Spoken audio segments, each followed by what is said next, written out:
Pues estoy muy contento en esta mañana porque no estaba nada claro si el reverendo Osberto iba a poder estar o no. Y aquí lo tenemos desde hace tiempo que no. Y es una bendición, es un aliento para nuestra congregación siempre. Hoy os vengo a hablar de la paradoja del don de Dios. La paradoja del don de Dios. El reino de Dios es un poco como la vida, es un reino paradójico. Las enseñanzas de Jesús están llenas de paradojas porque es la dialéctica del maestro. Y si no entiendes estas paradojas, no acabarás de entender tampoco la naturaleza del reino de Dios. La vida a veces es paradójica, ¿no? Decimos, menos es más. Decimos, y con mucha razón, en casa del herrero, cuchillo de palo. No hay mal que por bien no venga. Lo barato sale caro. ¿Verdad? Estas son las paradojas que interpretan nuestra realidad. Y la paradoja que Jesús nos tiende hoy es: el reino de Dios está al alcance de cualquiera, pero solo los dispuestos a vaciar la mano lo pueden abrazar. El reino de Dios está abierto de par en par para el ser humano, pero solo los dispuestos a vaciar la mano se pueden asir de él. Esa es la verdad paradójica del Evangelio hoy. Tenemos que reconocer que hay una pregunta detrás de la pregunta. Hay una pregunta que subyace debajo de la pregunta del joven rico. Los que sois padres quizás entendéis que las preguntas a veces enmascaran otras preguntas y peticiones, ¿no? Cuando tu hijo te viene y te dice, papá, ¿estás de buen humor hoy? Es que detrás es el prefacio, ¿no?, de otra pregunta, ¿no? Si le puedes dejar dinero para el fin de semana.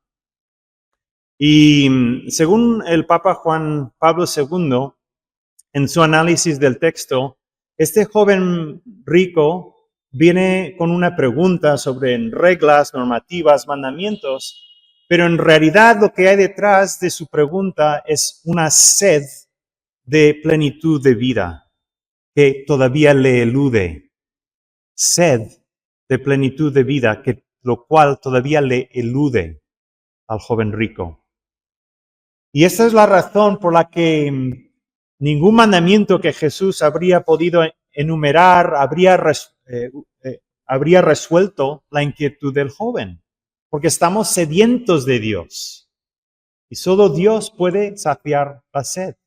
Ningún tipo de éxito, dicho de otra manera, incluso en lo religioso, puede satisfacer la sed del ser humano. San Pablo lo dice así: el hombre no es justificado por las obras de la ley, sino por la fe en Jesucristo. Ahora, ¿cómo es que Jesús en muchas ocasiones, no solo aquí, nos advierte a los lectores del Evangelio, a sus oyentes, en contra del peligro del dinero? Se ha hecho un conteo y Jesús, curiosamente, habla más acerca del tema del dinero que sobre el cielo, sobre cuestiones tan importantes como la oración. Jesús habla más incluso sobre el dinero que sobre la oración. ¿Por qué? ¿Por qué? Juan Calvino describió el corazón humano así: es una fábrica perenne de ídolos. Una fábrica constante de ídolos. ¿Por qué? Porque convierte lo legítimo y lo convierte en último, en supremo, y por ende en ídolo. Y en el proceso Dios queda desplazado como el mayor de nuestros amores. Y nunca mejor dicho, con el tema del dinero. El dinero en sí es un bien muy útil, es un medio de intercambio. En lugar de intercambiar una silla por algo que no necesitas, simplemente coges el móvil y haces así y saldas la cuenta. Es muy útil. Como una cuestión legítima, el dinero no hay ningún problema. El problema es que el corazón humano es una fábrica ¿de qué? De ídolos. Y convierte el dinero en algo que nunca debía de ser, en algo último, algo supremo, un ídolo. Y ese es el problema que Jesús está abordando así, aquí en este pasaje. En su libro La psicología del dinero, Husserl, el autor, dice que la tendencia humana con el dinero es siempre mover la línea de meta. La línea de meta. Es decir, cualquier persona, ¿no? Cualquier ser humano se fija metas con el dinero. Pues para cuando yo cumpla los 50 años, quisiera ya haber liquidado la hipoteca, ¿no? Para vivir más tranquilo. ¿Qué pasa al ser humano? Liquida la hipoteca y mueve la línea de meta. Dice, no, estaría bien, además de la hipoteca, una lancha, ¿no? En el puerto de mi pueblo. Y cuando tenga la lancha, mueve un poco más allá la línea de meta. ¿Por qué? Porque es que el dinero nunca puede satisfacer la sed profunda del ser humano. Solo Dios. Solo Dios. En la lectura de Jeremías, el Señor está profetizando el día en que volverá a traer su pueblo a su tierra. Pero menciona que los echó por furor, por indignación, no son palabras mayores. No los expulsó así para darles la mano un poquito, sino se indignó realmente el Señor y por su indignación el pueblo tuvo que pasar 70 años en el exilio babilónico. Y la pregunta es ¿por qué? ¿Qué habría hecho el pueblo de Dios para merecer eso? Y la respuesta es curiosa, porque no guardaron el Shabbat, el descanso. Y te quedas pensando, ¿tan grave es no descansar como para un castigo tan importante? Pero hay que pensar qué había detrás de negarse a guardar el día de reposo y el año séptimo de reposo. Según el Señor en segundo de Crónicas, los israelitas debían no solo descansar en el séptimo día de la semana, sino dejar sus parcelas, sus terrenos en barbecho para que descansaran un año entero. Claro, para ello se requería mucha fe. Se requería una fe para creer que en el sexto año el Señor les podía dar tanta provisión como para poder descansar todo un año y vivir de lo cosechado. En la práctica, los israelitas no guardaron ese séptimo año de descanso. ¿Por qué? Por la codicia.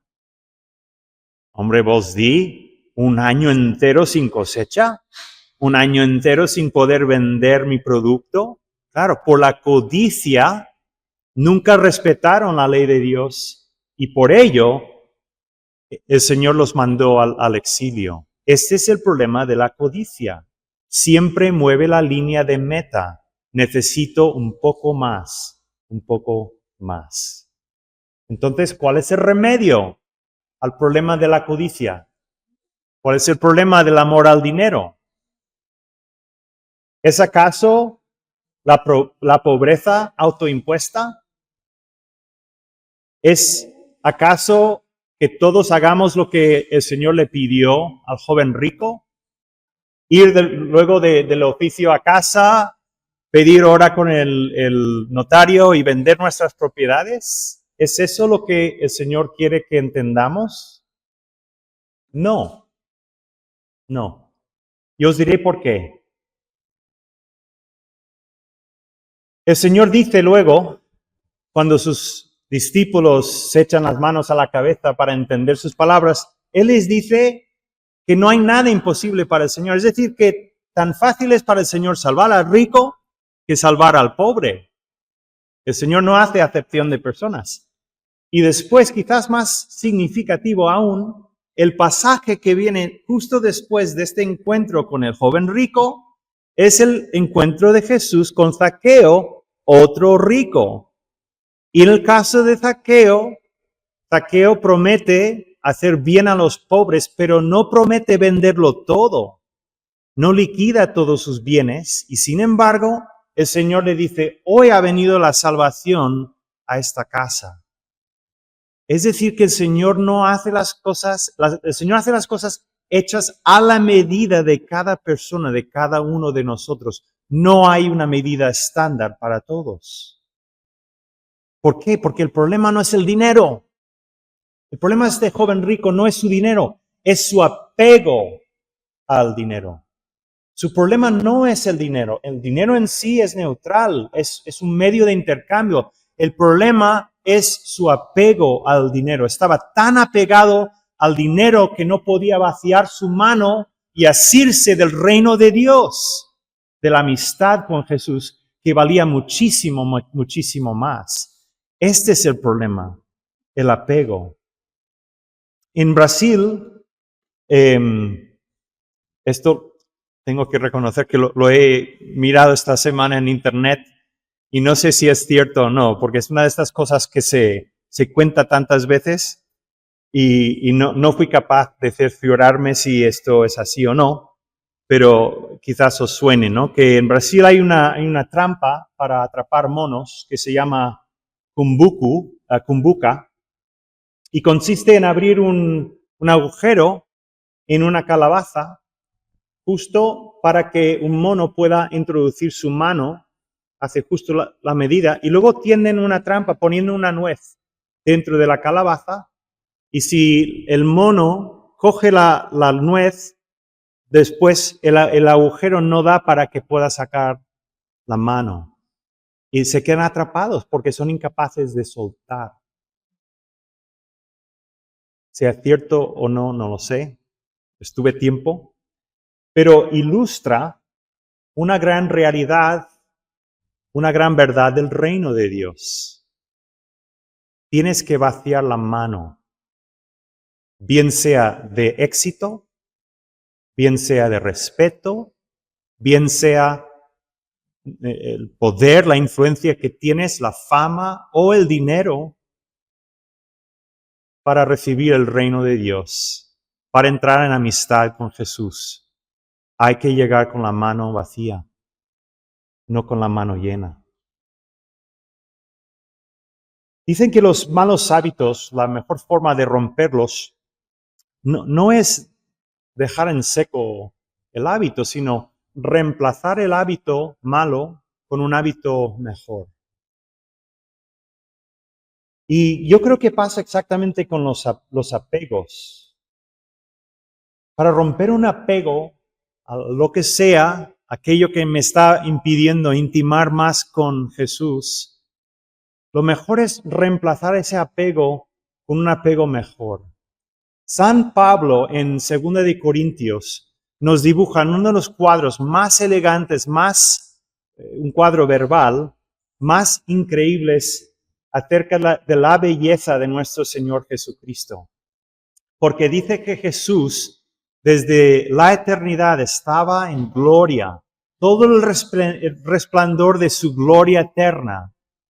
Pero por amor a nosotros, ese Cristo, preencarnación, se hizo pobre, dice San Pablo.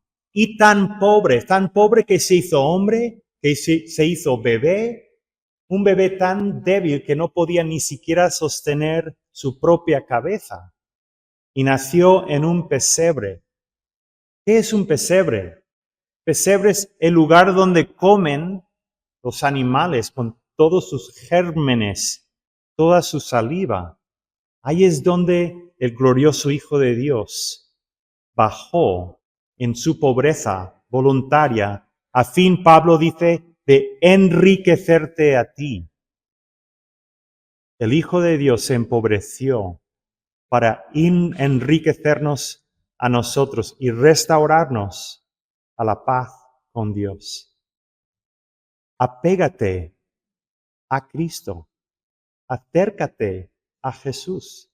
Apégate a Él hasta que tus demás apegos que te están haciendo perder lo más precioso se debiliten, se desvanezcan y solo quede tu apego a Cristo. La paradoja que hemos visto hoy no es que el reino de Dios cueste dinero. No es que para entrar al reino de Dios Jesús te vaya a pedir que hagas lo mismo que el joven rico necesariamente. Pero la paradoja es que para llegar a la amistad con Cristo tienes que llegar con la mano vacía, sin condiciones. No es un trato negociable, hay que vaciar la mano. Yo te pregunto en esta mañana,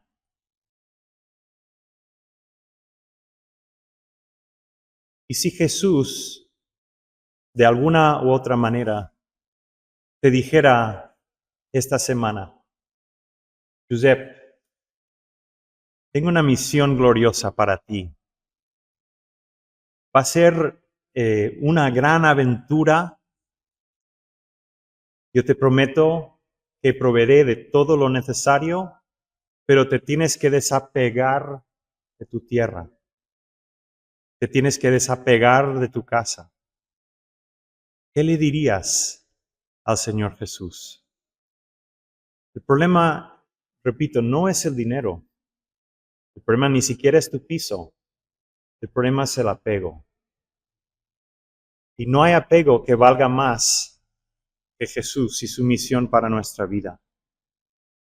Eso es lo que nos viene a enseñar. Hay una novena de un don Dolindo que me gusta mucho, ¿no? Porque si somos sinceros, todos tenemos luchas en esta área de las finanzas, todos. ¿Quién está tranquilo cuando piensa, podría dar más a la obra del Señor, podría dar más a los pobres? Yo creo que es algo que nos hace sufrir a muchos, ¿no? Esta cuestión. ¿Quién tiene las ideas perfectamente claras? Yo no. Pero hay una oración que he aprendido y me gusta, que es la siguiente. Oh Jesús, yo me entrego a ti, ocúpate de todo. Oh Jesús, yo me entrego a ti, ocúpate de todo. ¿Qué te está preocupando en estos momentos? Jesús, yo me entrego a ti, ocúpate de todo. ¿Qué es lo que te está haciendo dudar? Oh Jesús, yo me entrego a ti, ocúpate de todo. Ocúpate de aquello que me está preocupando. Ocúpate de todo. El reino de Dios está al alcance de cualquiera, pero tienes que vaciar la mano para recibirlo. Amén.